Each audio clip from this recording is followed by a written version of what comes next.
दीपावशी. तर दीपावशी दिवशी लहान मुलांना ओवाळलं जातं, तर त्यासाठी मी इथे कणकेचे दिवे बनवते आहे. तर हे मी कसे बनवले तर तुम्हाला मी नक्की सांगते पुढे. तर आधी पीठ घ्यायचं, त्याच्यामध्ये गूळ आणि हळद टाकून चांगली कणिक मळून घ्यायची आणि त्याचे गोल गोळे केले आणि त्याला कात्रीने कट केले आणि 2 पाकळ्या एकत्र केल्या की त्याचा फुलाचा आकार तयार झाला. इथे मी फुलाचे आकाराचे बघा दिवे केलेले आहेत आणि मध्ये खड्डा करून घ्यायचा. त्याच्यामध्ये आपण तुपाचा दिवा लावणार आहोत.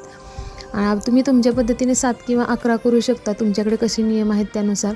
इथे मी 7 दिवे बनवलेले आहेत आणि सकाळी सगळे दिवे घरातले धुवून ठेवलेले होते. बघा किती छान दिसत आहेत. आणि हे जे तुपाचे दिवे आहेत हे पण मी घरातच बनवले आहेत. त्याचबरोबर तुळशीला दिवा लावून घेतला, उंबऱ्याला दिवा लावला आणि महाराजांची पण पूजा करून घेतली, महाराजांना पण दिवा लावला. घरात सगळं प्रसन्न वातावरण झालेलं होतं. धूप फिरवून घेतली, धूप फिरवल्यानं घरात पॉझिटिव्ह वाईब्स येतात आणि छान वाटतं घरात. आणि इकडे मी सगळे दिवे पुसून घेतलेले आहेत. मग नंतर दुर्गाला ओवाळून घेतलं. आधी तिची आजीने ओवाळलं, नंतर मी आमची तिला ओवाळायची घाई आणि तिची हळदी कुंकू खेळायची घाई. तिने सगळ्या घरात हळदी कुंकू करून ठेवलेलं होतं.